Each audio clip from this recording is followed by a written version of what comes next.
नर्मदा जिला आम आदमी पार्टी के प्रमुख निरंजन वसावा नांदोद के गाडेट गांव की मुलाकात लेने के लिए पहुंचे थे।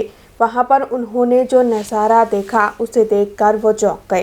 दरअसल गाडेट गांव की जो प्राथमिक स्कूल मौजूद है, वहां पर दूसरी और तीसरी कक्षा के छात्र एक ही क्लास में एक ही शिक्षक की ओर से पढ़ाए जा रहे थे, तो वहीं 8वीं कक्षा में पढ़ने वाली छात्राएं वहां पर पोछा लगा रही थी। आपको बता दें कि एक ही शेड के नीचे ये बच्चे पढ़ते हुए भी नजर आ रहे थे।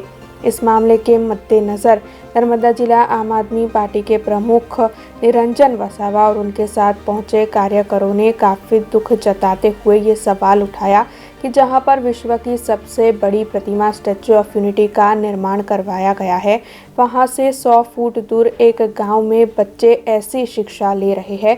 इस मामले में कब सरकार कोई कदम उठाएगी? આ બેઠા છે આ બાલવાટિકાના બાળકો છે। આ બાજુમાં અહીંયા જ ગાડી બેઠા છે એ બીજા ધોરણના છે, બરાબર। આ બીજી બાજુ છે આ ત્રીજું ધોરણના બાળકો છે અને અહીંયા ગાડી શિક્ષક અહીંયા ગાડી અવેલેબલ છે, ફક્ત આ મેડમ છે। હે હવે એ મેડમ આ બાલવાટિકાના બાળકોને ભણાવે કે પછી આ ત્રીજા ધોરણવાળાને ભણાવે કે બીજા ધોરણવાળાને ભણાવે?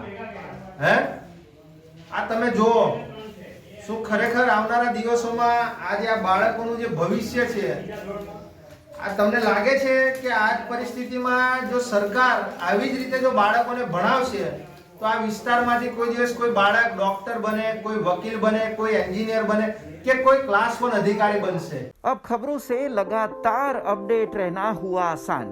BRG न्यूज आपके मोबाइल स्क्रीन पर आज ही BRG न्यूज की mobile app Google play store और ऐप स्टोर से डाउनलोड करें और खबरों से लगातार जुड़े रहें।